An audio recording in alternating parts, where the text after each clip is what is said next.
एक शाम प्राची टीवी पर सीरियल देख रही होती है। तभी उसकी सास वहाँ आती है।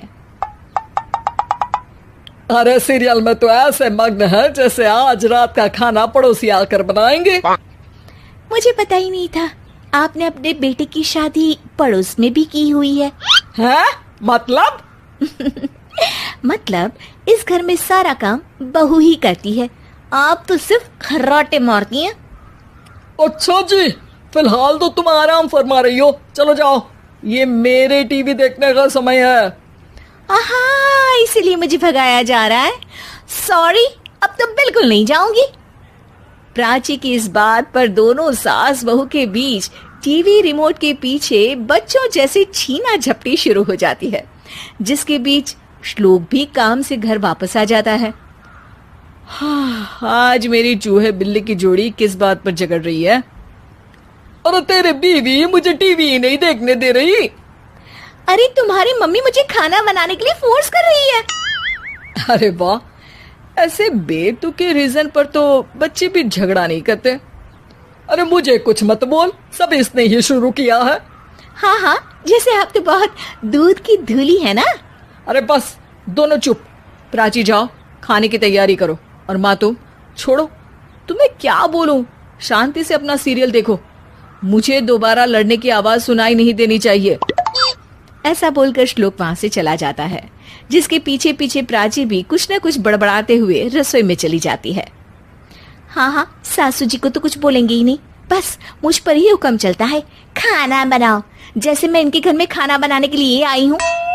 इसी तरह शाम बीतती है और रात को श्लोक और प्राची की सास खाना खाकर सोने चले जाते हैं, लेकिन प्राची गुस्से में कुछ खाए बिना काम में ही लगी रहती है। इस घर में किसी को घंटा फिक्र नहीं पड़ता, मैं खाऊं या भूखी रहूं। प्राची कुछ देर के लिए रसोई से बाहर जाती है और जैसे ही वापस आती है तो वहां दूध का भरा ग्लास देखकर हैरान रह जाती है। फिक्र पूरी है, बस दिखाना नहीं है। प्राची दूध पीकर सोने चली जाती है और अगली सुबह एक बार फिर सास बहू का कार्टून नेटवर्क स्टार्ट हो जाता है। ये तुमने ही किया है। अरे अजीब जबरदस्ती है, मैं बोल रही हूँ मैंने कुछ नहीं किया। दोनों ने मिलकर पूरे घर को पागल खाना बनाया हुआ है। यहाँ कोई नॉर्मल इंसान तो रह ही नहीं सकता, इसीलिए अब पड़ोसी क्या रिश्तेदार भी घर आने से कतराते हैं। और सुन बेटे, तू भी चंगा, तेरी माँ भी चंगी, तेरी बीवी भी चंगी, रिश्तेदार।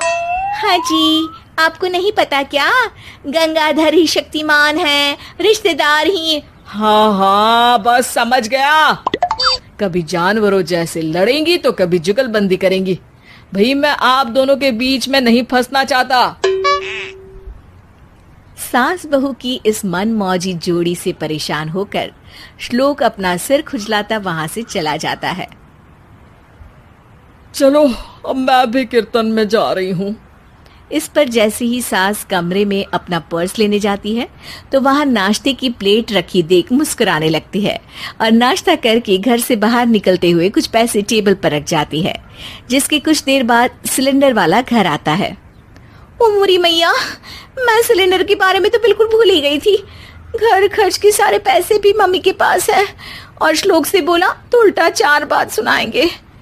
प्राची ये सोच ही रही होती है कि अचानक उसका चेहरा चमक उठता है और वो घर में आकर इधर उधर देखने लगती है।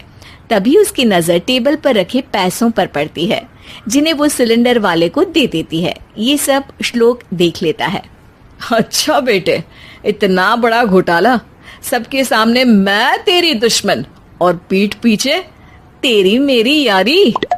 इस पर श्लोक एक प्लान बनाता है और शाम को सब एक साथ बैठे होने पर बोलने लगता है।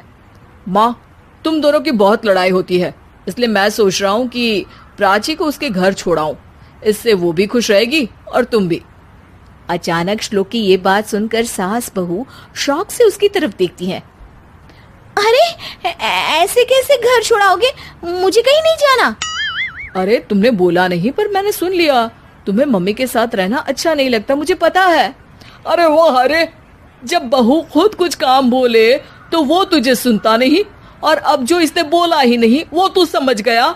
जब उसे नहीं जाना तो फिर जबरदस्ती क्यों कर रहा है? अच्छा, फिर आपको मौसी के घर छोड़ाता हूँ, बस अब आप दोनों एक घर में एक छत के नीचे नहीं रह सकती।